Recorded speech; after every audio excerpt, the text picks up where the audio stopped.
How you doing today? I'm still studying in Matthew and we're still stuck in Matthew. Matthew's awesome. Lots of red words, what Jesus says.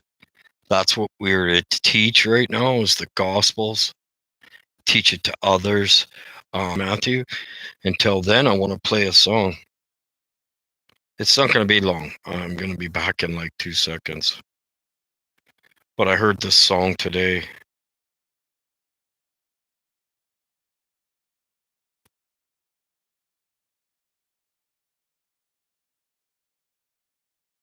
It's a beautiful song.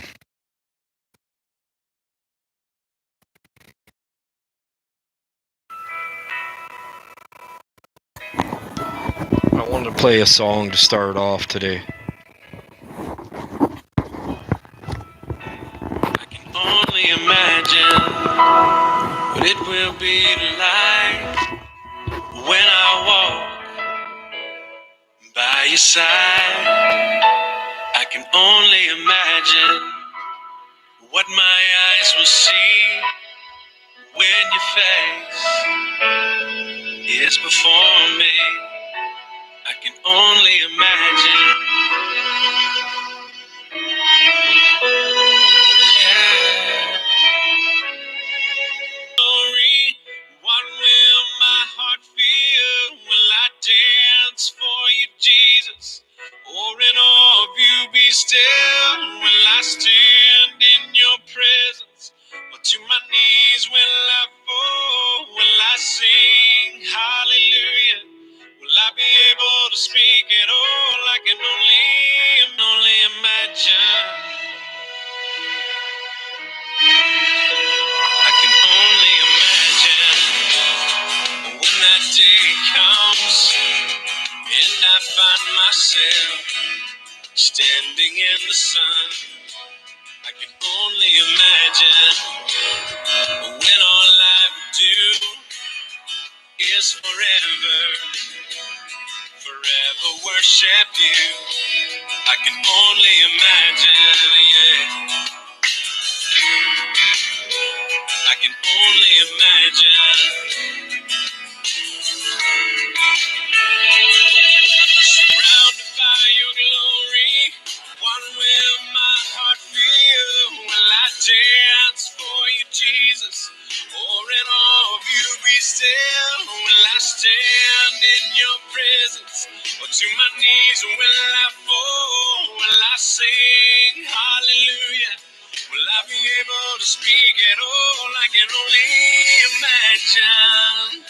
Yeah, I can only imagine. Surrounded by your glory, what will my heart feel?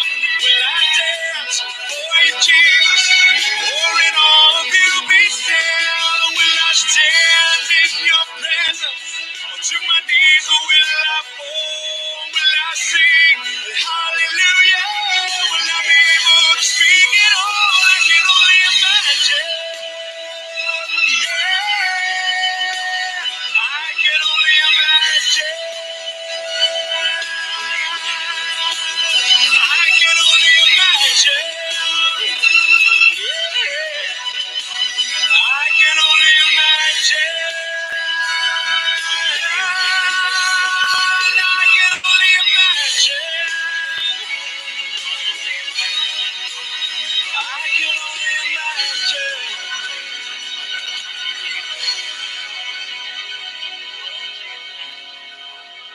I can only imagine when all I would do is forever worship you.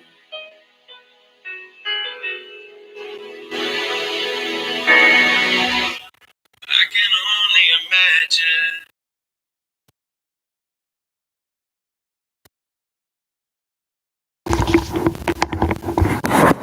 Okay, there's a movie out called that, I Can Only Imagine, and it's his life story. Yeah, I cry when I hear that song almost every time. So I'm gonna let you know where I come on this Bible today. And it says, them who have a little bit of knowledge will be taken away. Okay, so if we give meat in due season, well, this is due season. We're to be giving meat. And Jesus says, if I find them doing so, well, and good work, faithful servant, and you go into his presence. People don't understand that. They watch a little bit, they do a little bit here, they do a little bit there. They think it's enough, but no, it's not. Jesus says it's not. When I wake up in the morning, first thing I do is I get my hot water on and I start reading my Bible daily, every day. We are to train ourselves. The brain is a muscle, and you've trained it to do all the evil. Now you got to untrain it with the good. We have darkness and light in us. We need to get that darkness out of us before Jesus comes back, and he'll help you. But you have to study to prove yourself worthy. You have to have knowledge, because men die for a lack of knowledge. And the 10 virgins and everything, I'm going to teach about that today. And if your cup is dirty on the outside or in the inside and clean on the outside, which is better? I think your cup should be clean on the inside first. I don't think, I know. That's what Jesus says. And it talks about the people that, anyways, let's get into it, right? So, and one of my dreams is in here, and I didn't understand it until today. And I had this dream, and I was like, what was that all about? I didn't even understand. And then I read it in the Bible. So it's right out of Matthew. I've had a lot of dreams out of Matthew. Kind of makes me wonder because God sends spirits among us, and they help us along the way. And John, who else? John the Baptist also had a different spirit among him, Elijah.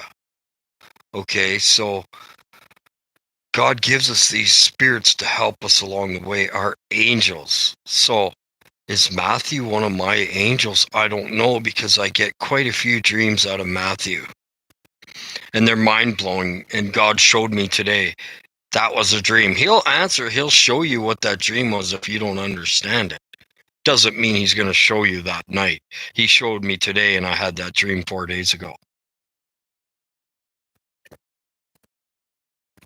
So men will dream dreams in these end times. We're needed to not give the milk, the meat, the truth, and the life. Okay? We are not to be giving milk right now. Oh, it's all good when you come into Jesus. Nothing's going to happen. You're going to have blessings and you're going to prosper. We don't teach prosperity teachings. It's not about the prosperity. Who cares if you prosper on this earth? You need to prosper with the heavenly things, not the earthly things. And that's what I try to do. Am I perfect? No. There's not one among us is, or else we wouldn't be here. Okay, so let me go back. I think I read like 4 or 5 pages today.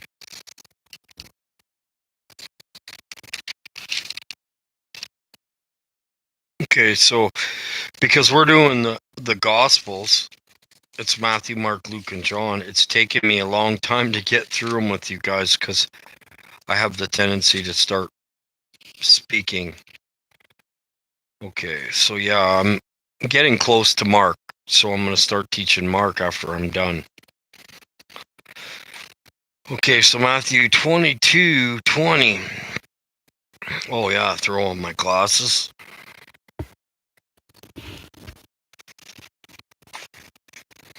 And he saith unto them, who is the image of the anyways. Oh, of the subscription on the Caesar's coin. And they say that's Caesar. Then saith he unto him, render therefore unto Caesar the things which are Caesar's, and unto God the things that are of God. So, what's better to wallow in the stuff of the world or into the stuff of God? We all know that answer. It's a process. You can't do it by reading one page of the Bible a day. How you doing, buddy? You can't do it by reading one page of the Bible, doing one prayer, and thinking that's enough for that day. We need to put a lot more, and that's why I'm on teaching. Because I like putting a lot more. Obviously, as you can see, I put a lot into what I do. To have some man tear that down yesterday? No, not going to allow it. I'm going to move forward today. It's a new day. Every day is a new day. So you have to race yesterday because God gave you a chance for today. So be saved today. Put your old man on the cross every day. And trust me, evil thought goes through almost everybody's brain every day. Okay? It doesn't mean you have to act on it. Yeah, we're made of clay, basically. We're made of the properties on this earth, and then Jesus breathed life into him, okay? The right hand, which is Jesus, breathed life into him. Jesus created the earth. God used him. God used many different gods to create the earth. He has lots up there in heaven with him to help him with this. He doesn't do everything, but he knows of it all, and he has his hand in it all. So anything that Jesus did or any of the angels do, God asks them to do it. Okay? And they oblige him. Just like we should oblige God when he asks us to do things. He said, go out and teach. While Jesus is gone, that's what we were to do, is go out and teach the word. Okay? What's a word if you're holding it into yourself? It's nothing. It's not of God. If you're holding it in.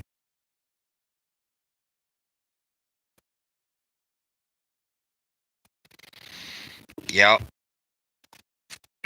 Okay, so they say unto Caesar, render what is his, and render the things unto God which is his.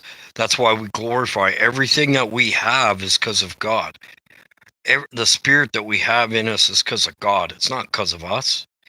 It's because God gave us to Jesus. Now Jesus is going to give us back to God without spot or wrinkle in our garment, okay? I'm just going on with the red words, okay? And the last woman also did for resurrection, whose life shall be in this. Oh, wait, did I do this one? This was the wedding supper of the Lamb. We must all have our garments washed in the blood of the Lamb, or we cannot go into the Father's house. Okay, so now I'm going to explain that.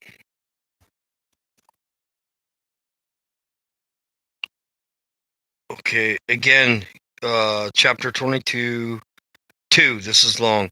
The kingdom of heaven is like unto a certain king, which made a marriage for his son. And he sent forth his servants to call them that were bidden to the wedding, and they would not come. Again he sent forth other servants, saying, tell them which are bidden, behold, I have prepared my dinner. My oxen and my farthing are killed, and all things are ready to come into the marriage. Okay, so that's what he's doing right now. He's getting us ready. Now, them are blessed that make it to the wedding supper of the Lamb. Okay, because then we're not getting wrath poured out on us. We're in Jesus, in the clouds. Jesus says we meet him in the clouds. And he talks about the angels again coming to collect his people. That's not rapture.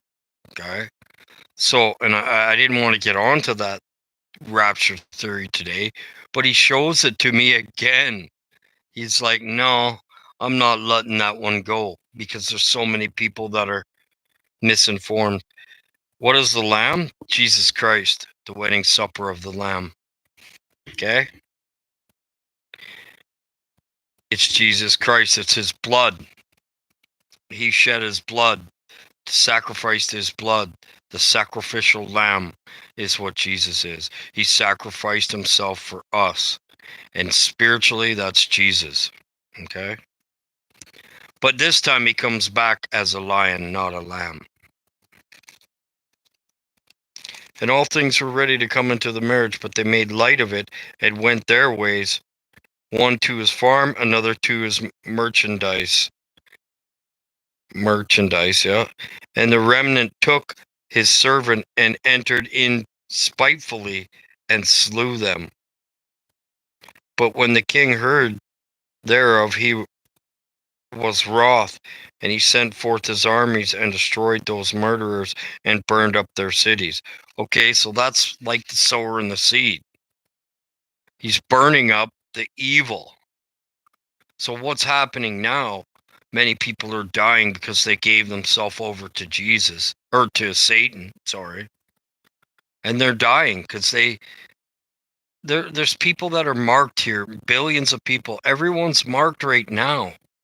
So never mind the mark in the right hand or the forehead. That's spiritually. They're marked spiritually already. And the mark in the right hand is the phone. You do your works on it, you sell on it, you buy on it, you teach people on it, from it. And if you're doing the evil things of it, then you're doing much more that you shouldn't do on a phone. Because you can do anything on a phone, evil or good. So people don't realize that a lot of things already happened. Don't you think Jesus already came already? The Star of Bethlehem, and into people's dreams. And he's been in my dreams many times. Okay, 4 times now, I do believe. And destroyed those murderers and burned up their cities. Then saith he the servant, the wedding is ready, but which are bidden were not worthy. So the wedding is ready right now. Make yourself worthy. Prove yourself worthy by gathering knowledge of God, because them who have little knowledge will have it stripped from them, and they will be given over to weeping and gnashing of teeth. Okay, so them that have a lot of knowledge, they are worthy. They are the worthy ones. Okay, and there's a lot of people that say they do have knowledge, but they really don't understand tribulations, and they don't understand rapture. It's not rapture. Jesus says it again here to me today. He won't let it go, because I've seen what happens to someone with the rapture theory many times. They replace all these things saying this is the rapture is the first fruits. No, it's not. Google first fruits. Ask Google what first fruits mean. It means Jesus. It means the Gospels of Jesus. So look what it did to them, the rapture theory. And the 144,000 are the ones that are getting raptured. Look at that. It says many wash their coats in the blood of the Lamb after great tribulation. It distorts their whole bunch. Like I said, a little bit of leaven in the bread, which is yeast, will rise the whole bread. So a little bit of vain teachings in your whole teachings are vain. This is what's happening to so much of the world. Obama is the Antichrist. No, he's not. He hasn't revealed himself yet. Nobody knows who the Antichrist is yet until he reveals himself to all. See, he doesn't even know. Because maybe he does now. Maybe he's got that spirit now. We don't know because he hasn't revealed himself. So you can't go pointing at people saying they're the Antichrist when they're not. This guy does that. That's a little leaven in the bread. And he believes in rapture. That's a little more leaven in the bread. And he doesn't understand. Because of those things, God will blind you. Now, if you come to a lot of the full truth, like no one has the full truth. Okay, but to God's timing, we'll have the truth that God's giving us at his timing. And these people don't have that right. Anyways, I'm not the one to judge them, right? So the wedding is ready, which are bidden, which are not worthy. Go ye therefore into the highways, as many as you shall find, bind to the marriage. So us, Go into the highways and teach as much people will listen, and help them get into that wedding supper of the Lamb. That's what we're to do. We're helped to help prepare the way for them. For when Jesus comes back, he can finish off the works and raise you up on the last days. On the last day, okay? So the servants went out into the highways and gathered together as many as they found, both bad and good. And the wedding was furnished with guests. And when the king came to see the guests, saw the man which had not a wedding garment on, and he saith unto him, Friend, how comest thou in hither, not having a wedding garment? And he was speechless, and said to the king, to the servants, Bind him hand and foot, and take him away, and cast him into outer darkness. There will be weeping and gnashing of teeth. He wasn't there. He didn't have his wedding garment on. So what happened to him? He got tossed into hell. He snuck in, and they snuck him back out, okay? So that's why we were to get ready, okay? For many are called, but few are chosen. So he wasn't chosen. Many are called. Doesn't mean you're chosen, okay? You have to prove yourself worthy. You have to prove God that you're worthy of his giving meat in due season. This is due season. This is where we give meat and we tell people the full truth. What I'm teaching you is the Gospels, because it's words that came out of Jesus' mouth. Who is Jesus? God, the Word of God made flesh. Okay, so therefore what thinkest thou? It is lawful to give tribute unto Caesar or not. But Jesus perceived their wickedness and said, Why tempt me, ye hypocrites? Show me the tribute money. And they brought unto him a penny. And he saith unto those, Who is this image and inscription? And Caesar, render unto Caesar and render unto God. Okay, so then we're moving down. Okay, they had heard these words and marveled, and left him and went their way. And the same day the Sadducees, which say there is no resurrection, and asked for him, they're saying, Master, Moses said, if a man die having no children, this is talking about the women. Okay, I don't want to get too much into it. I don't need to do that, really. But if the woman doesn't give child, and the brother's there, and the one that's married to him dies, then that other brother is to take that woman to try to have a child with her. See, people can't stay in. That's what happens, right? They think that's good enough. I've heard enough of it. I'm moving on. They're bored with the Word of God. That's a proven fact. I can watch it by my numbers. I'm not bored of it. I sat here and read it and was... You have to love the things of God. If you don't love the things of God, then you love the things of Caesar. Render to him what is his, because it's going to be taken away from you, by the way. People that don't do enough learning. Oh, that's enough of that. I'm tired. I don't want to hear that. That's just... I don't need to hear that. That has nothing to do with me. See, I had 3 and now I have 1. The other 2 go off because it's not good enough teaching for them. The word of Jesus is not the good enough teaching for people. They want to hear, they have itchy ears. They want to hear things of what's happening in the world and Trump and all these other stupid things. It's ridiculous, man. Go ahead and leave all you want. You're just not gaining knowledge. You're just one of the lazy Christians that's going to end up in the pit, okay? So that's what happens to them.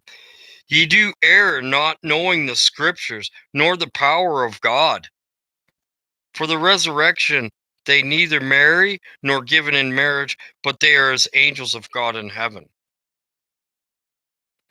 But as touching the resurrection of the dead, have ye not read this which was spoken unto you by God, saying, I am the God of Abraham, and I am the God of Isaac, the God of Jacob. God is not the God of the dead, but God is the God of the living. So the people that don't have God or Jesus in them, they're actually dead, but they're alive. They don't realize that. Okay, so you may be good, you may do everything good in your life, but if you don't have Jesus, it's like the leaven. They don't have the leaven of Jesus in their bread to leaven the whole dough. Kind of like that, right? So if you put a little bit of Jesus in you and you want more knowledge and you want more meat of Jesus, you're going to do all the things for him and nothing for the world, because what does it gain for a man to profit the world and lose his soul? I don't get it. Put your whole heart into it. Don't, that's enough listening. This is Jesus' word, Matthew, Mark, Luke, and John, the most important things that we should give heed to, right? Jesus' life, that's right. What happened to someone reads the whole Bible? It helps with your deliverance. The more you're reading the Bible and training of your spirit, which is here, the more you train your spirit to love the works of God and come out of her, my people, and come out of the world. The works of the world ain't going to get you to heaven. Owning everything on the world, if you don't have Jesus, you own nothing. What good is it to own everything of this world and have nothing of Jesus and God? It's no good. It's vain. Same with teachings. If you're teaching wrong things to people, then they teach themselves wrong things because they're following wrong teachers. Okay? So you got to spot those things and go, uh-oh, I'm listening to the wrong dude. I did that yesterday and I mentioned it to him, and wow, he treated me like a dog. Okay? But that's okay. I mean, these things offenses need be, but woe to those who offend us. There's going to be a punishment. Doesn't mean now or later. And I pray that they don't get punished for offending me, for they know not what they do. Right? So if I was to tell you, Junior, when you tell me stuff, you know nothing. You're just stupid. I'm just using that. I don't mean that, okay? Then you're offending. I'm offending you, which is actually offending Jesus. People don't understand that. We are meek. We are not to offend someone that's of God. Whether they have a little bit wrong in their stuff, and I was bad for it, and I'm sitting here admitting it to you. That we're not doing anymore. Okay, God said that God's been working with me for the last, I'd say month with it. And he's been letting them attack me and showing and seeing if I'm going to attack back. And I haven't been. Okay, so Matthew 22:31. But touching the resurrection of the dead. Okay, I said that.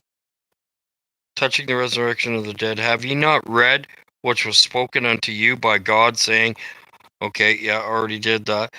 So Matthew 22:37, Jesus said unto them, thou shalt love the Lord.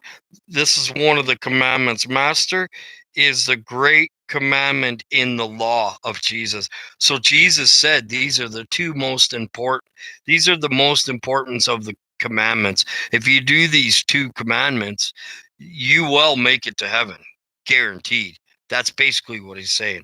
Okay, so let me read it to you. Jesus said unto them, thou shalt love thy Lord thy God with all thy heart, with all thy soul, and with all thy mind and strength, if you want to put, right? This is the first and the great commandment.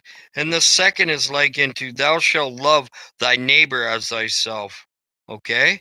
So those are the two commandments Jesus gave. If you can do those two, you're making it to heaven. That's a lot of people, they make it hard to understand the Bible by showing these signs and this and that, and they keep talking about the same things over and over and over and over, and they don't move forward within the Bible, and they stay in one section.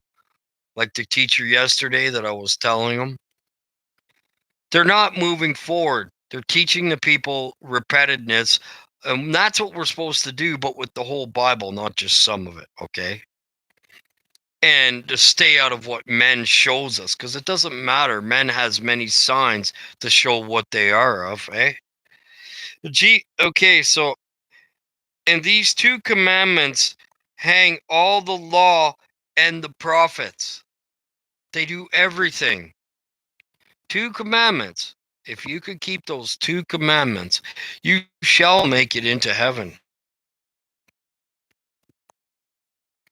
Where the Pharisees were gathered together, Jesus asked them, saying, "What ye think the Son of Jesus, Lord?"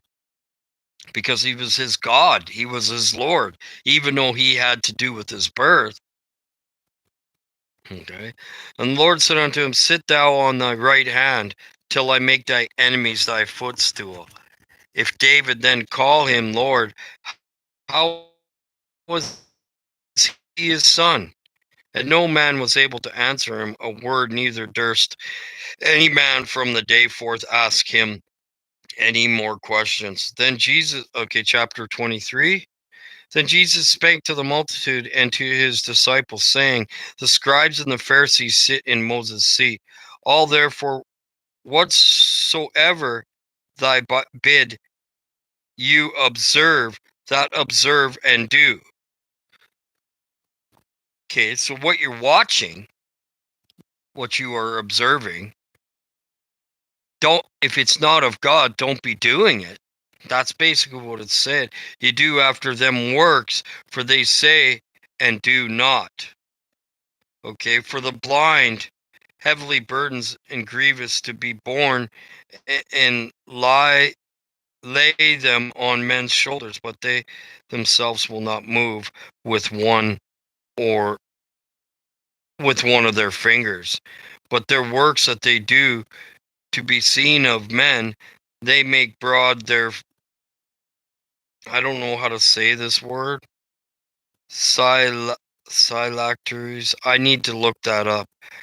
And enlarge the borders of their garment, and they love the uppermost rooms and the feasts and the chief seats in the synagogues, and greeting in the market, and to be called of men, Rabbi, Rabbi. But ye not called Rabbi, for one is your master, even Christ, and to ye are brethren. And call no man your father, I told this yesterday, upon the earth, for one is your Father which is in heaven. Neither be called master, for one is your master, even Christ. But he is the greatest among you shall be your servant. So I'm not your master. I'm your servant. Become a master servant. Okay? So I'm less than you. You have the chance to be greater than me.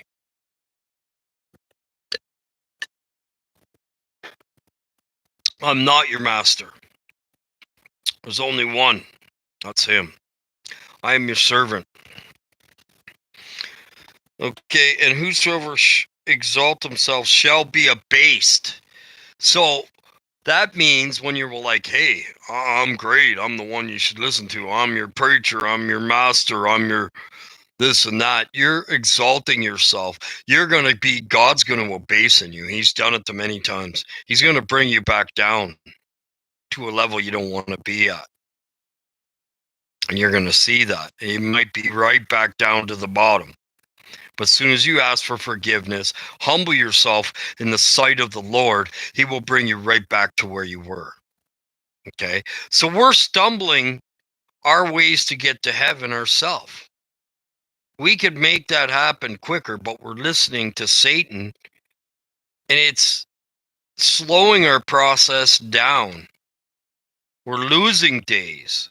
Okay? When we do that, we're losing days that we could be becoming greater for God in his eye and Jesus in his eyes to make it to heaven and leave this earth.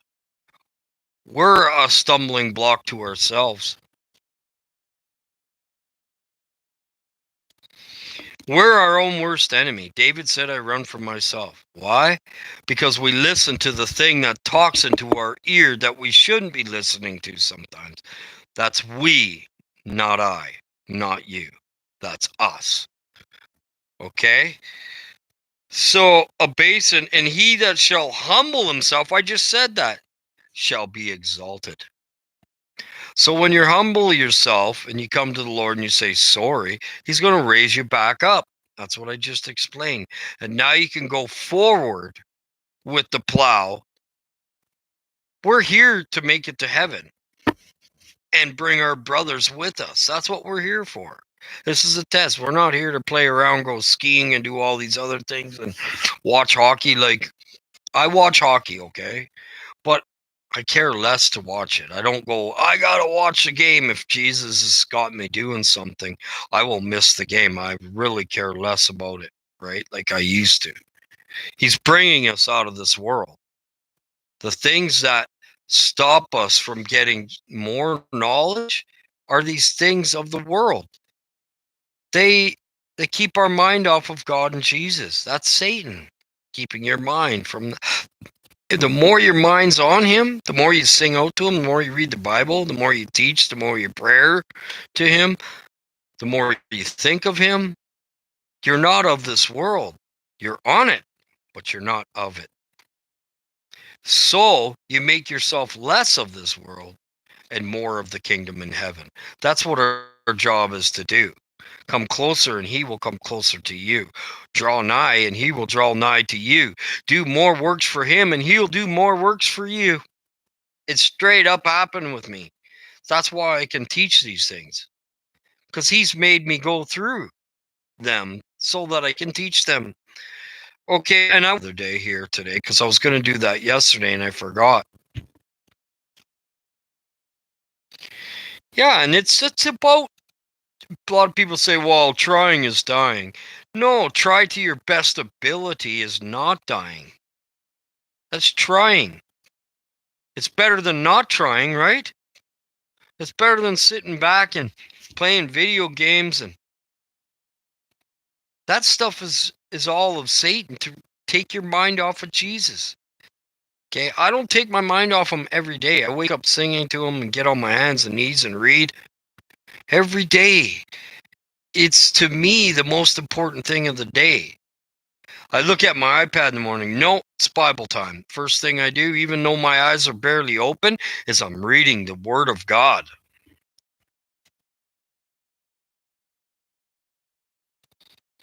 Well, it doesn't mean you can't do them, because I have a little bit on my iPad that I play. But they're games that I don't need to stay and play 24/7. Okay, now we're in a war, clan war. I still don't need to do it 24/7. I got 24 hours to do my attack in my Clash of Clan war. Okay, so I don't rush to it and go, oh, I got to do this attack, and yet there's 24 hours left. No, I put most of all my time in my whole entire day into God and Jesus.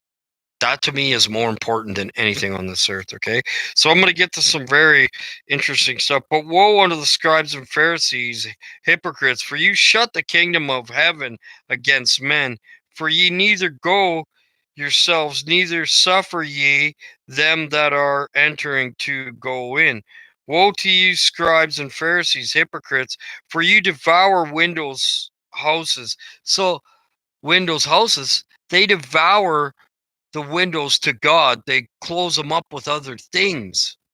These windows to God that are open for us to be using at all days, they rather do other things than open that window to God and give all thy works and thy love to God for what he's done for us. That's what that means, the windows, right? They devour the windows, houses. Well, what's our houses? Our houses are this. And they close those windows to the spiritual realm, and they do other things that have nothing to do with God.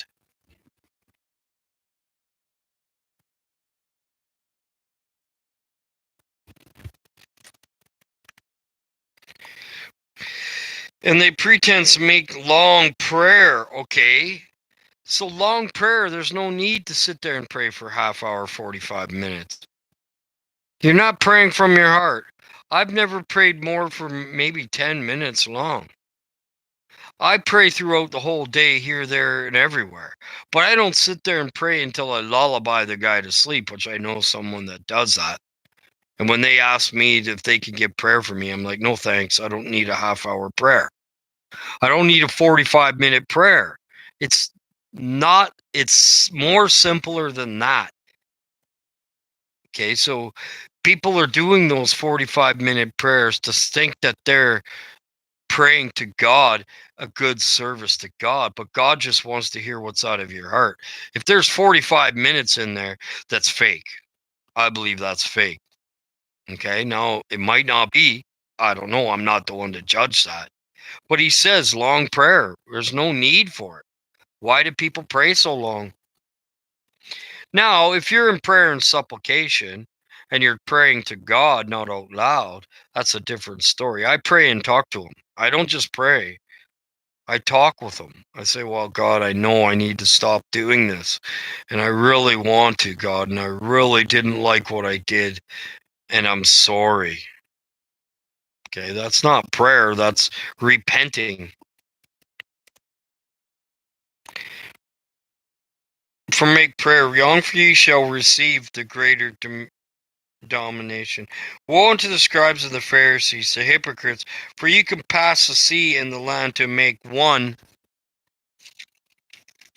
Wow, this is all red.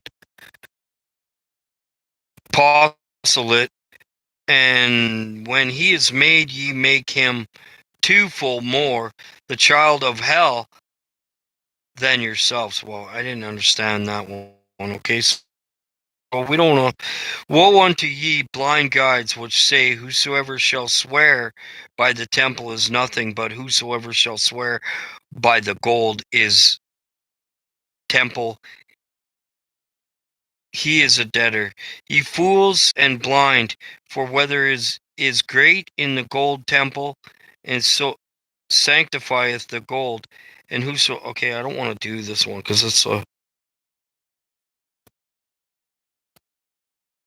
Woe unto the scribes and Pharisees, hypocrisies, for ye pay thine a mint and a rise and cumin and omented with. Okay, so I didn't want to do that either. You blind guides which strain at a gnat, which is a little fly, and swallow a camel. You're doing way too much that does have to do with God, thinking it does. Okay? So we gotta. I just want to find I'm gonna play Mike here to show you what I'm teaching is what he's teaching, so the Spirit speaks through many. If you don't have the Spirit of truth, you have the spirit of error. So give me a second. Oh, here's one I wanted to do about the cup. Thou blind Pharisees, cleansest first which is within the cup and the platter, that is outside of them may be clean also. So we have to clean what's inside of us before the outside of us is clean. It can actually make you look younger. The more closer you get to God, it can actually help you. You lose the bags, you lose the aging look that Satan gives you, right? So God gives you a better look outside if you fix the inside. Which is the pains. I had a lot of pains before I came to God. I had heartburn every day. My ulcer every day, spitting up acid every day. Until I came to God, he started taking it away from me. I haven't had heartburn for over a year now. I've had it since I was 16. So who did that? That's the healing of Jesus Christ. That's crazy because I had heartburn since I was 16, acid problems. And I would spit up acid and I would puke up acid constantly every day. I don't do that anymore. It's been about a year, so God's healed me of that, right? Yeah, I'm almost 50. Some people would never guess that I'm 50. But some days I look it. if I'm sinning and I'm not doing for God, comes the old man from the inner, comes outer again. Just like it's talking about with the cup here. Okay, so woe unto the scribes and Pharisees, hypocrites, for ye are like unto the whitened sepulchres, which indeed appear beautiful outwards, but within full of dead man's bones and all cleanliness. So they may try to look themselves with makeup and all this other stuff pretty on the outside, but really on the inside, what's good to be pretty on the outside if you're not on the inside? You have to work on the inside first. Woe unto the scribes and Pharisees, hypocrites, because ye build the tombs of the prophets and garnish them the sepulchres of righteousness. So they make their tombs look good. Why would you make your tomb look good? You're dead. It doesn't mean anything to you. You're gone out of that body. You're never going to use that body again. That body's going back. From dust it comes, from dust it shall go. Okay, so I'm going to do Mike right now. I wanted to do this the other day and I didn't get to. I need to take a break, so I'll be going back and forth.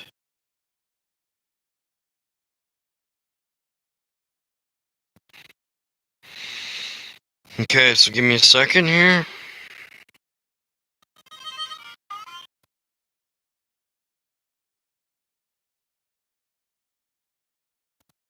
I'm going to play. It's very important to listen to him. Because we are speaking the same things, right? From around the world. Pastor Paul Bigley, how are you? Just a bit late. Okay, so I'm going to do some things. Welcome tonight. You're a little late. I figured you're kind of busy out there. What's going on? All over the place. All over the place. Well, I suspect it'll get quite busy here lately. You could say that things are going back together, but in a very different way. I mean, are we building back better? Is that what you're saying, or in a different way? Well, just building back in a different way. I don't know about better because more like fortifications. Okay, now one of the things we were going to talk about tonight, we want to talk about several things. Planet X, a lot of people are asking about what's going on with Planet X, or at least what's going on with the incoming asteroid debris field. So we want to get what's going on with Planet X, or at least what's going on with the incoming asteroid debris field.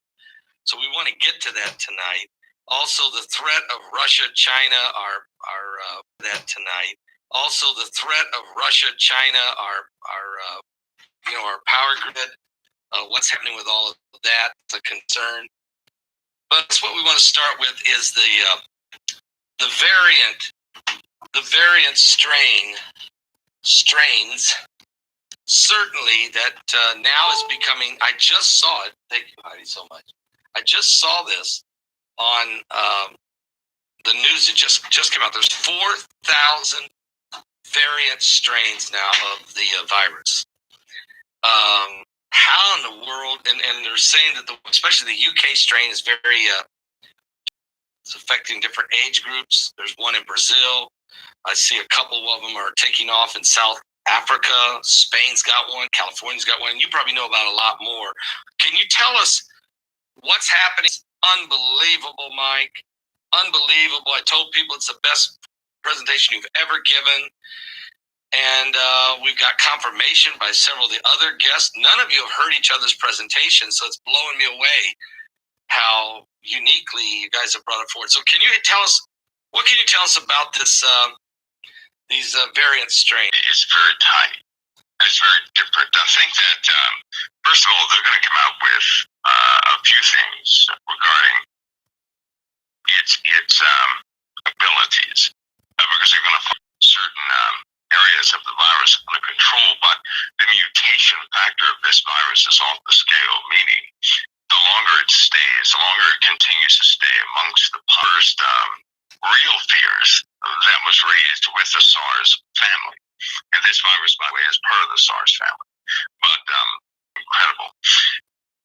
Some of the variants variants or some of the strains, the differences with some of the mutations, it's some of the people's immunity to it. Meaning, if you've had COVID-19, a certain strain of COVID-19, and possibly maybe you're reinfected by a later strain of COVID-19, it still can have deadly effects. And that's beginning to happen in the USA. There are several people who had COVID-19. They recovered from COVID-19, and they were about to get vaccinated. And but they never were vaccinated. They caught the UK strain, and they didn't last long. This UK strain is also obviously mutating. The African variant or strain is they're trying to see if the vaccine will do anything, which is why they really are trying to do something to stop it. Now, I have to say, as it gets worse, so are the measures to isolate the death. As things become a little more lethal with these viruses, they're going to have to take some extra. Let me ask you a question, Mike, because and you guys, you'll learn a lot of this in the VCon. Extra measures, stronger constraint measures. Oh yeah. Well, think about this, Mike. I mean, we've seen in China dragging people out of their house, putting them in quarantine. People have been held in forced quarantines for 14 days. We left 4,000 people on a floating petri dish off the coast of Japan till over 400 of them were dead. We got a mask on everybody's face. We're talking about 2 masks now. They're talking about immunity passports. We're talking about inoculations, whether you want it or not. Are they talking about internment camps or places to keep people who one way and some another? Are you talking about that kind of forcing another level, checkpoints? What are you talking about? Well, they're going to have to, because if the lethality of this virus, right, it's going to be, some of the checks and balances will be in accordance with the lethality of this virus. If it proves to be quite lethal, some of these variants, the measures are going to become quite restricted and quite forceful. They will have no alternative. Now that doesn't mean that everything is going back to normal. That's not what it means. In fact, we probably won't go back to normal. We just simply won't. No, you make it sound like we're not only not going back to normal, but we're going into some kind of citizen containment, some kind of almost police state tyranny. Well, if you, in the White House right now, they have the mandate for the mask. It came out already. If the death rate continues to rise, if they start publishing a rise in the death rate, they're going to take these extra measures. One of the issues with this is, regardless of, because a lot of people, they don't believe in the numbers. Some people do, some people don't. But that's not the issue. The issue is, if you watch what they publish, if everybody can watch what is published, if those numbers begin to rise, they will take extraordinary measures to control those numbers, whether they be real or not. They will attempt that. The UK variant and some of the variants from the UK and Africa and some of the variants from the USA are proving to be quite resilient variants. So and we talked variants in the past. I know it sounded strange when I said last time, because 27 is the number of variants that they're really looking into, because these variants they have a higher rate of lethality. But let me point something out now, just so you know, they're resistant to the vaccines, right? But there are so many people who are not. But I want to point out something. The school teachers, they don't want to go back to school until they have the vaccine. Right. However, one of the principal arguments is that they have the vaccines, but people don't want to get the vaccine, correct? Why won't they give the school teachers vaccination? Why are they reserving it for people 80 and older? Why are they not giving it to the school teachers instead of just holding it and wasting 1/4 of those vaccinations? Why not just give the vaccinations to the school teachers unless somebody's not sure of the entire process? Why withhold vaccinations from those who desire to get it? If they have a mandate for children to go back to school, yet they won't give the school teachers. Well, I mean, maybe it's because the only reason you would do that is because it's not working, or it's dangerous, or it makes it seem like something is very wrong. Something's wrong. Yes, because vaccinations are they're going to have issues. But my goodness, that doesn't help the situation any.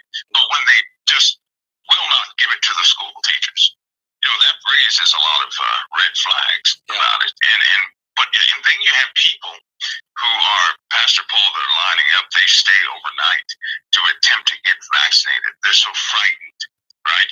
And we're talking about at least 80%, or not 80%, but I'd say about 40% of the population is desperate to get the vaccination. That's a lot of people, right? Yeah, but that's also 40% that are going to be very compliant to some of the things that come next.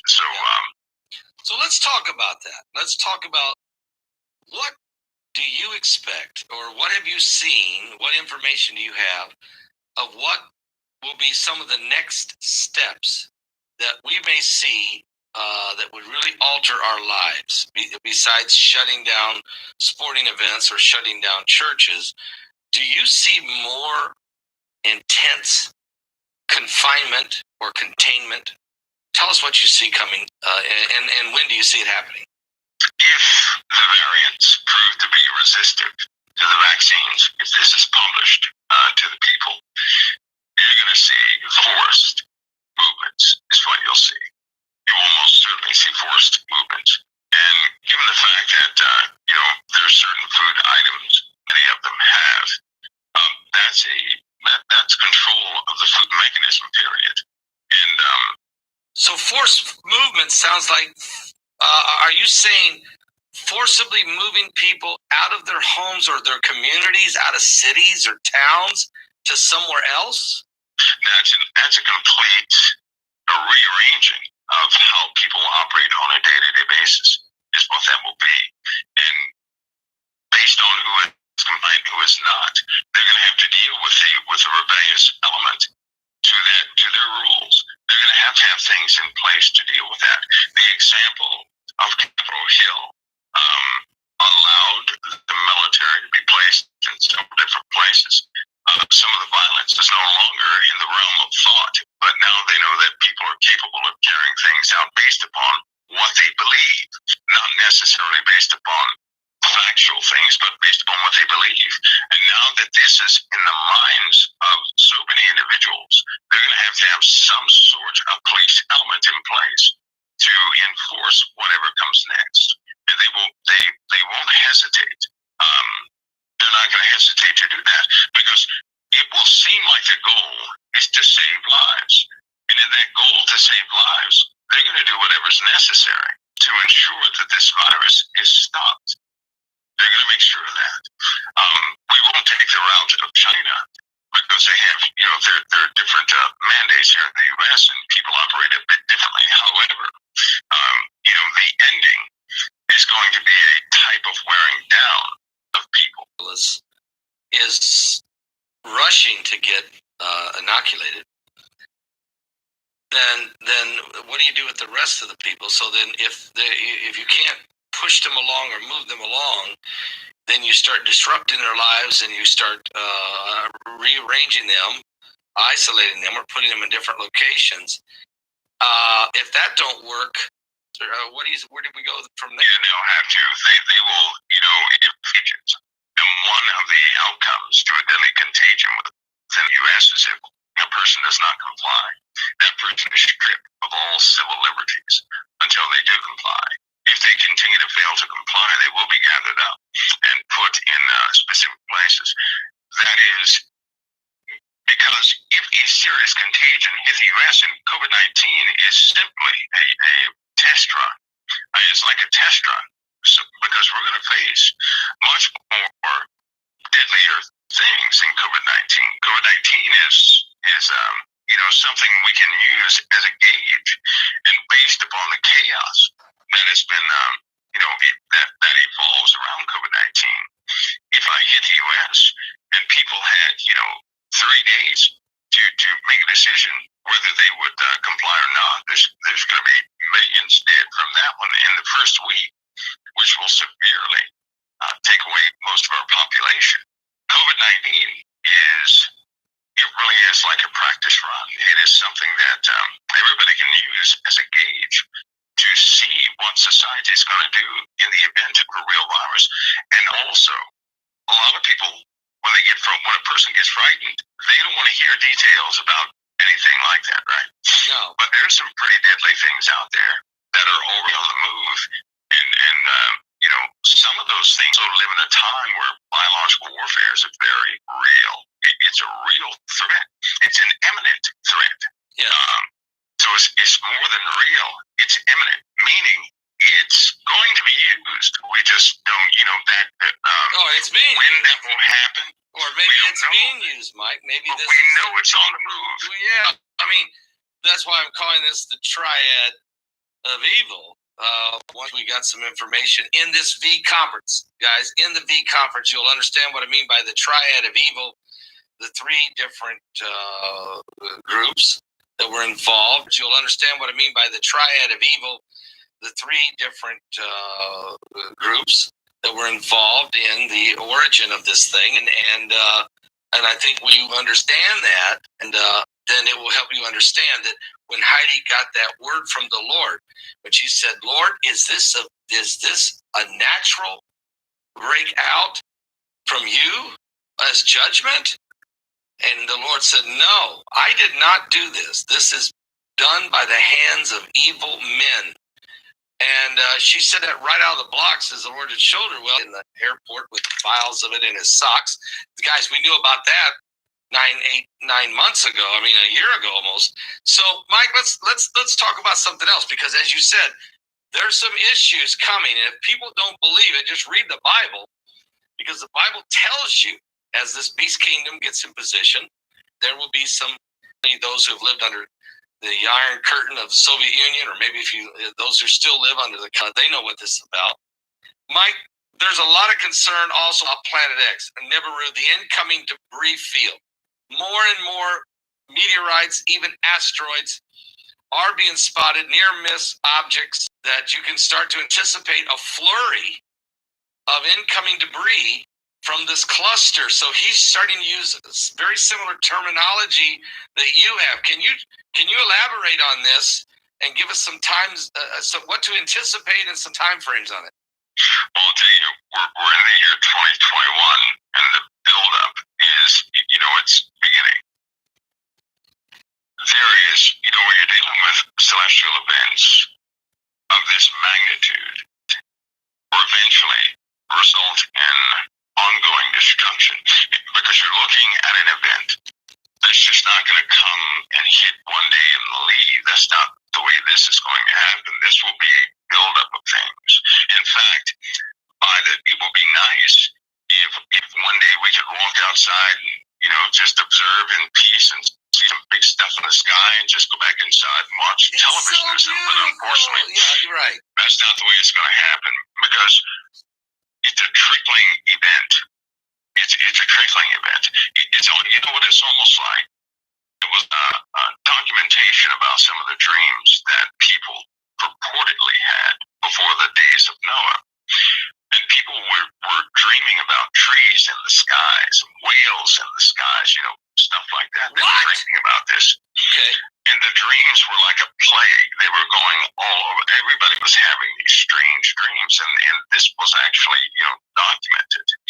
And but we now know that they were not trees in the skies. They were dreaming about water. They didn't know, they didn't know it was water, but they saw the trees and everything. Well, there's been a dream plague that has hit humanity the same way, about all these particles in the skies and dark skies. And just about in every single dream, there's either of us are burning up, one or the other. Dream-wise, it's almost like it's in the minds of just about at least half of the world's population. They've been having these things where the earth is heavily disrupted, and it's common with too many people. And if having said that, ever since the 80s, things have been in escalation mode. We've been distracted by toys and entertainment while the world has been steadily increasing in its volume regarding earth scale. Right now, it's off the scale. And just, I can only imagine in the days of Noah, if they saw the rain start, little small trickles, they got used to it so quickly and said, okay, it's only sprinkles. We don't know what it is, but it's sprinkles. And they get used to it. And it continues and it escalates. And they only really worried about it when they couldn't even touch the ground anymore, right? Because they kept going to higher and higher ground. But when it overtook them, that's when they worried. We're doing the same thing because right now, this earth is literally breaking apart right before our eyes. And because we observe time in such short time spans, we get used to things so quickly. And we continue to walk around because America right now has not been in the places where volcanoes have gone off and took over the entire lands or Mr. P. Dowscount. Once it's over, people just simply ignore it. But the truth is, this earth is being ripped apart. Volcanism is at an all-time high. The weather has broken records every year for the last 6 years. And last year was the hottest year on record ever. This year will make last year seem like a dream. And one of the issues is because it has not come to our front door, right? Because America has a loudest voice right now in the entire world. And because it has not come to America, our front door, we speak it calm, kind of calmly to everybody else who's going through these turbulent times. But our moment is coming.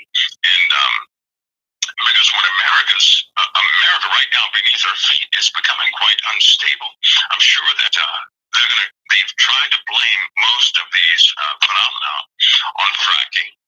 They've tried to blame it on is that why erosion and everything else. Okay, but they're running out because you can't. So you shut down fracking, which I hear it's about pressure. Is that right? Is it gravitational pull pressure from? And the debris field's coming, Mike. So what's the pressure? It's you keep talking about the waves of energy. I mean, obviously, this binary system, when it goes by, it must be disrupting everything. Mars, they said, is wobbling. The sun is just coming apart. The Earth is cracking apart. Jupiter has a problem. Jupiter has a big problem. Uranus has an issue. Saturn is going to have visual differences in it.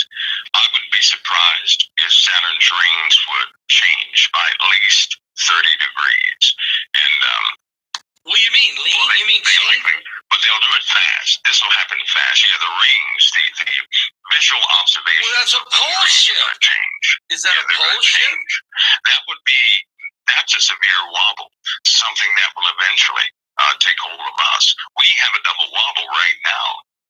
We just can't feel it because it's not overwhelmed us due to gravity. But eventually, everybody down and distracting everybody with all these surface social things. This Earth is literally is warping. It's growing in size. Some of the mechanisms that measure the radius of the Earth are recalibrated. They know there's a physical difference in the size of the Earth because the magma, as it energizes, as rock turns into liquids and gases, you're talking about an expansion event. The relief system in the Earth is simply not enough. And on top of that, we have inbounds coming. We get more and more impacts, surface impacts to the Earth. I think in about 4 days, we'll have a surface impact. What? In about a week from that, we'll have some more surface impacts.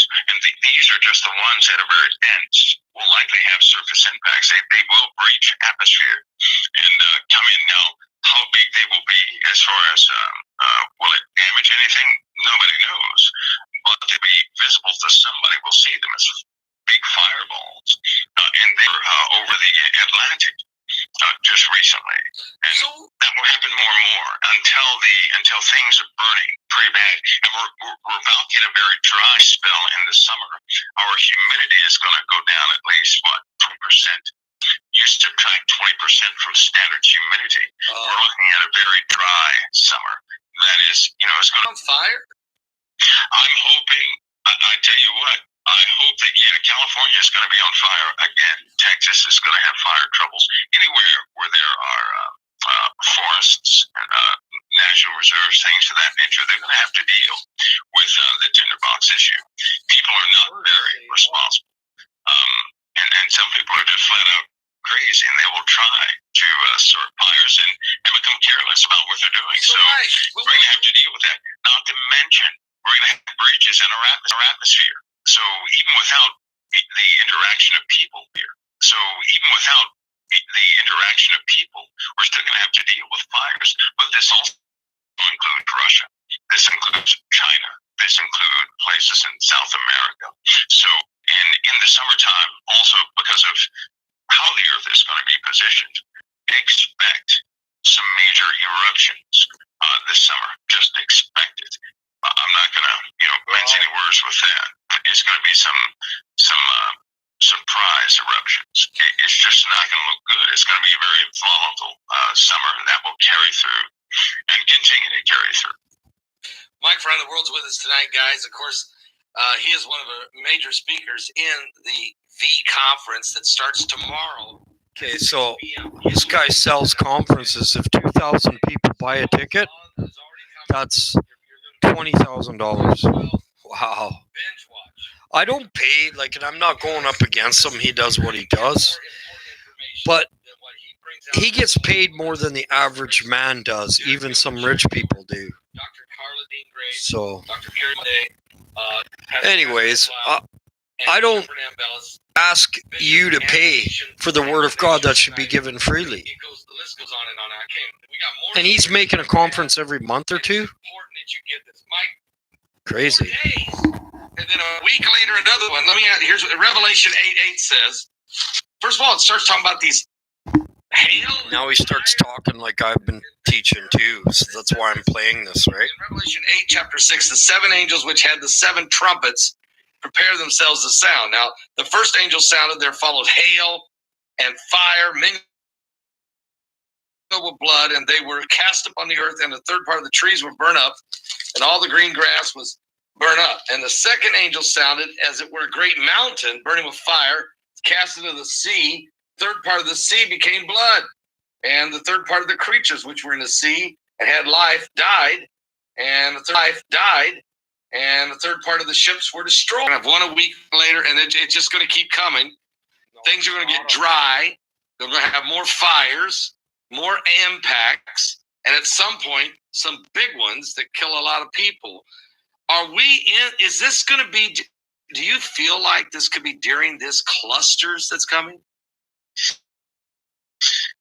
Yeah, that cluster is going to take us a while to get through that whole thing. Okay. It's, when you observing the front of something deep in space, trying to see the heat signature of it, it's very difficult to see what's in the middle.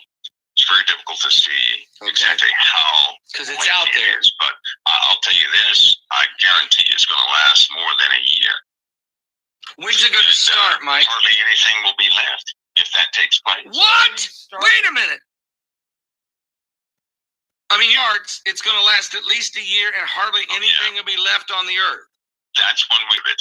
It seems like that is one huge event. But it's not. Because anything that has the power to burn up all the green grass, that is clearly of that event. Hail, fire mingled with blood. That's almost like cinders flying through the atmosphere, and if all the green grass is burnt up, there is, who's going to survive that? That's going to wipe out a lot of people on the earth. That's going to wipe out quite a few things, and just that event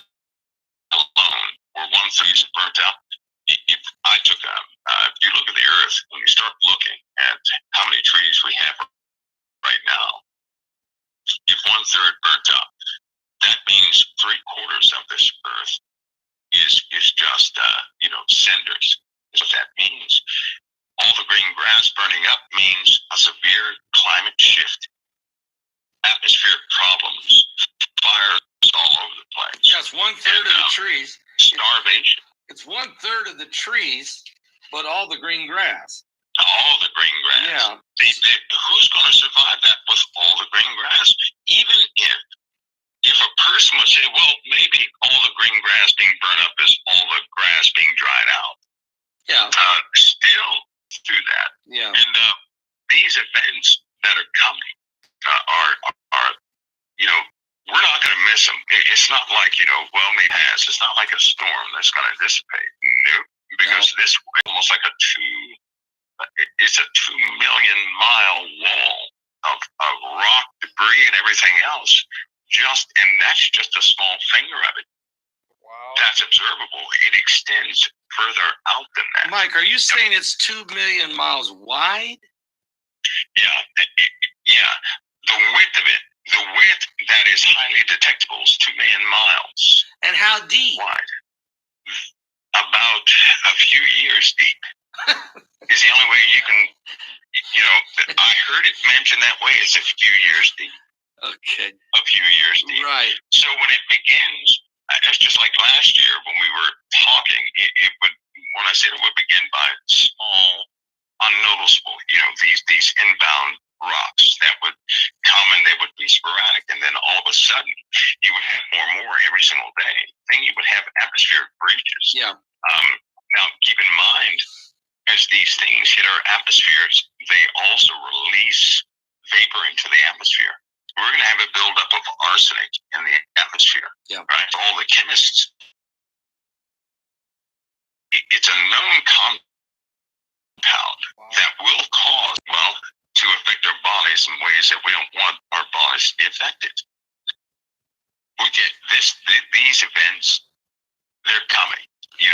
Most people go through health problems right now due to what man has already done to the atmosphere. Imagine when that arsenic buildup begins to happen, and believe me, obviously it's already starting. An arsenic buildup is indeed detectable in the upper atmosphere. And it's already beginning. So each that we have falling down to the surface is going to hit the water. It's going to build up and hit the water. And that's going to create. Nobody can ever have the water. Well, that's part of this wormwood effect. Then bitter water, poisonous water, radiation levels are. I assume are going to be very high. You're saying that there's going to be lack of humidity in the air, which means the grass is going to burn up because of lack of moisture. Crops won't grow, so there'll be great famine. People will die, which will create more disease and pestilence. And so these are all prophesied in the Bible. And I think, in other words, that's why Paul wrote that there will be these perilous times or dangerous times are coming. Now, Mike, I'm going to ask you a question because I understand that this is coming.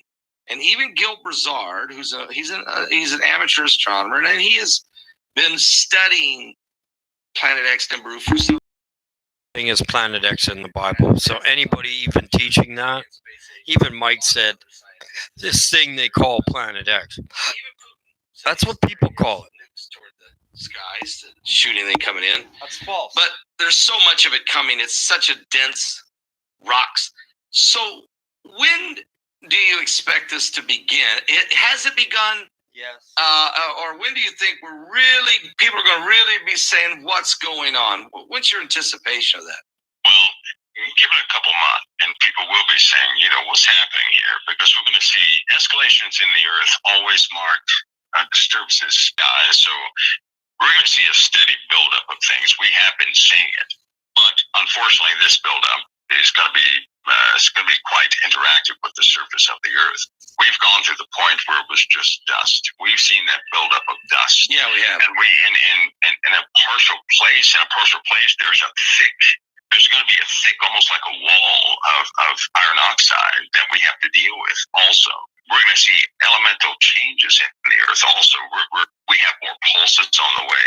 This think of a quasar that is just firing off twice the material that a normal quasar would, but imagine it much closer. It's something in the order of that we're going to begin to face. That's going to wipe the smiles off many faces because it will disturb our atmosphere. The last one that went through chopped a piece of it off. And that's where climate change was established because of that magnetar.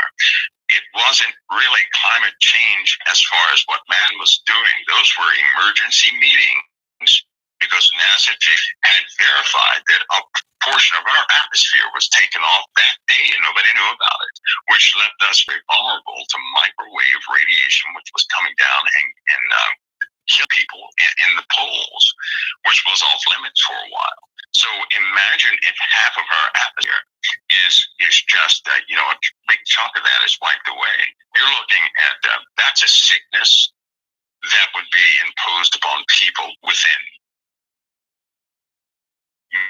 minutes.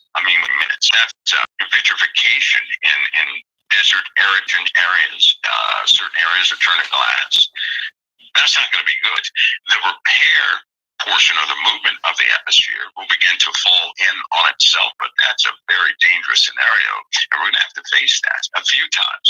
The signatures of those magnetars has already been detected. They've been detected 20 odd years ago. So they know they're on the way, but they missed the one.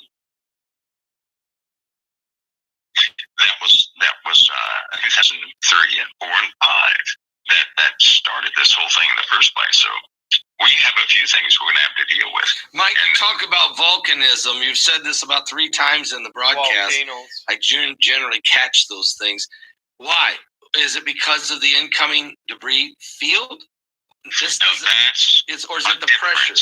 Yeah, what's First of all, think of something. Okay. Think of something. If we coming into the planet, which is going to continue to overcharge the interior portions of the Earth, all that energy I have to go somewhere. All of it will. All of it. All this radiation comes in it's absorbed into the Earth, right? The Earth is absorbing too much. The Van Allen belts have increased to 2.6%. It is, right now, somebody sent anything past the Van Allen belts, they are lethal. I mean, they were lethal before, but they're really lit up right now. The Earth, once it takes in radiation from galactic cosmic rays or the sun, it will release that radiation through the Van Allen belts, which is a protective shield, another shield around the Earth, but they're overcharged. They're overcharged to the point where the Earth now is beginning to swell. The mechanism is just not enough to release that without damaging. That's why gamma rays have increased. They have doubled coming out from certain portions of the Earth. As of 2020, gamma ray emissions have doubled in certain portions of the Earth. So much so, some of the neutrino detectors, they had to totally shut down because they were overwhelmed. They were compromised. A neutrino detector is deep inside of the Earth. That's so that galactic cosmic rays cannot penetrate, various sections of the Earth. So they can detect neutrinos from things bursting out there, but they've been overwhelmed from the core of the Earth. So instead of, coming into the Earth, they've been inside the Earth. So we have radiation, we have charged particles coming from inside the Earth, hitting everybody, going out to the surface, and you can't avoid that. You cannot avoid that. So not only are we dealing with radiation coming from our sun, coming from the sky per se, but we have it coming from the ground now, and that will continue to increase. That's destroying the foliage. And that doing certain, it's mutating animals and doing all sorts of things. It's causing, as the oceans are lit up right now, they are so active, and it's the water is a shield from anybody seeing it, but the oceans, they are burning. They're just burning. You got down to a specific depth and they're burning. So you keep that in mind, but here's what we have to really contemplate.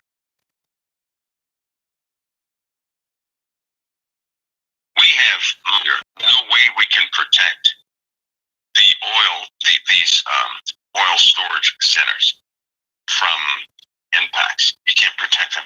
You can't protect the nuclear power plants from impacts. You can't do it. And that is what the think tanks are sweating. They're sweating right now, trying to find out or come up with something where they can protect all these nuclear power plants. Are they also trying? There's no way they can identify rocks and try to pinpoint where they will hit. That we're not that good, are we? It's too far away. Listen, wait a minute. In the Air Force right now, they track every single satellite in space with its trajectory, right? Okay.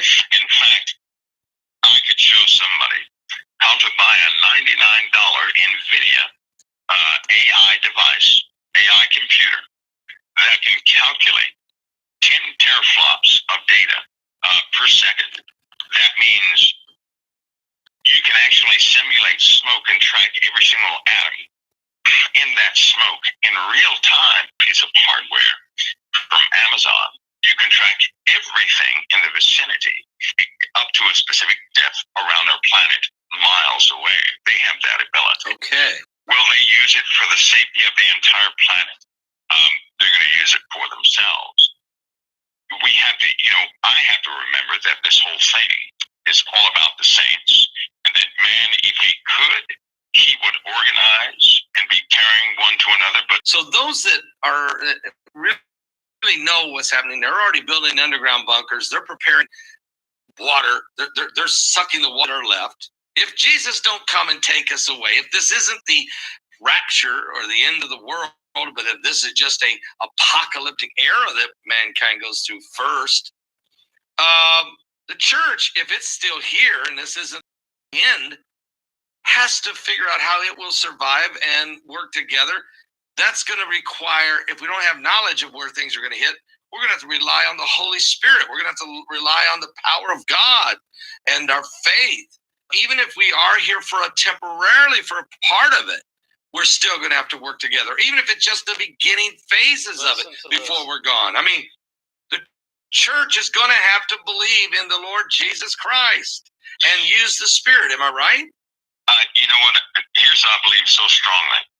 It will be the days of Daniel again for every single truth out there who has. And that's what I'm saying, no rapture. He's speaking like me right now. It'll be just like the fiery furnace for Shadrach, Meshach, and Abednego. Yep. They didn't even smell like the smoke, but the people going towards that boat burnt themselves to pieces trying to check on Right. them. So we're going to have that supernatural protection, because there's one thing that I read. There's one thing I read in Revelation, and my mind is 7:14. And the angel was excited to tell John. He said, "John, who are these arrayed in white?" Yeah. And John said, "Well, sir, thou knowest."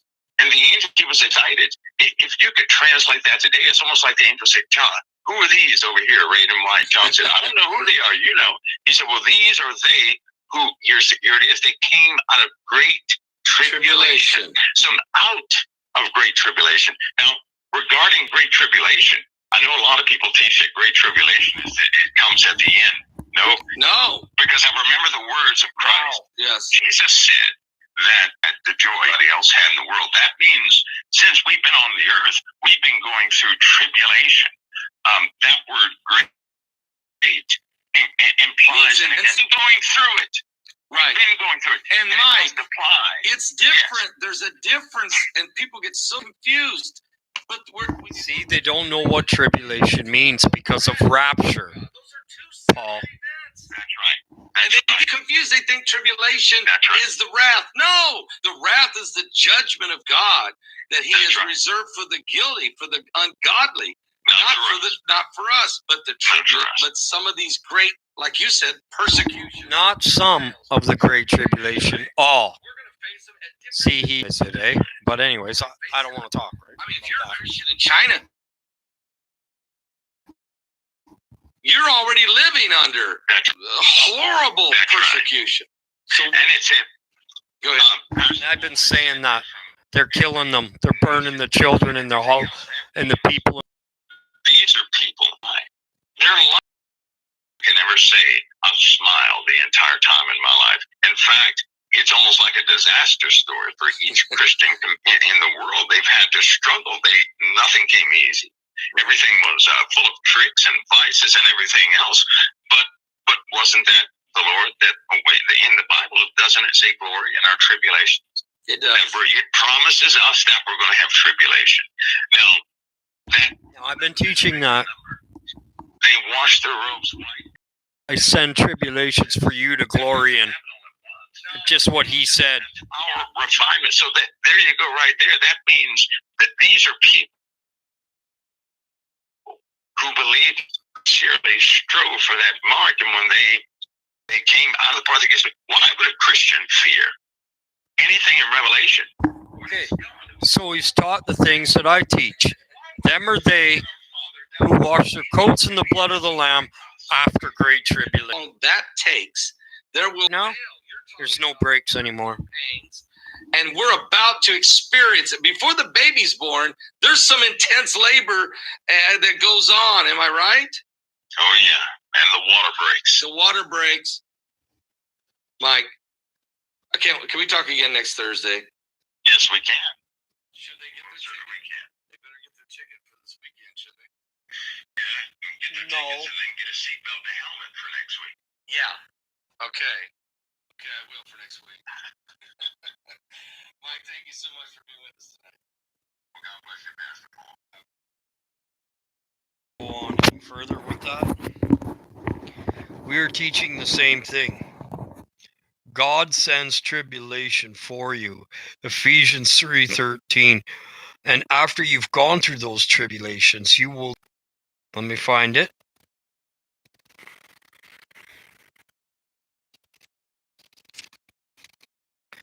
So a dream that I had from God, he and all the tribes will mourn, and they shall see the Son of Man. One of the dreams I've had.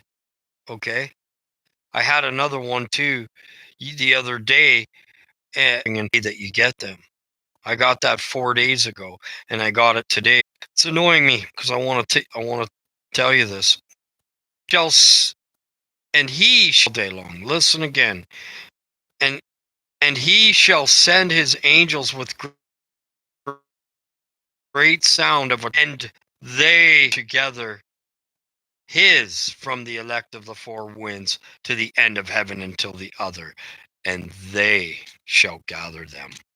Jesus will be in the clouds, and the angels will be coming down gathering. He knew that something bad first. So he made me go through it before you guys did, so I can teach it. That's how it works with the teachers. He puts the teachers through it so they can teach the ones that are listening to him about what's coming. And he puts them literally through it. That's Lamb just like you are, but mine is coming to an end. All the spots are almost gone. So my time here isn't going to be much longer. I hate that. That's why I utilize this time that I have now, because I don't have much time, and I want to try to do as much as I can for the Lord before he comes. Many scriptures that there's no such thing as raptures.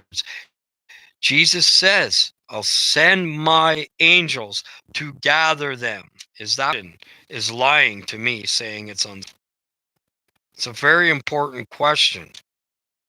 I'm asking for an answer from any of you. Google it. It'll tell you. So I'm going to give you 5 more seconds. What are the first fruits?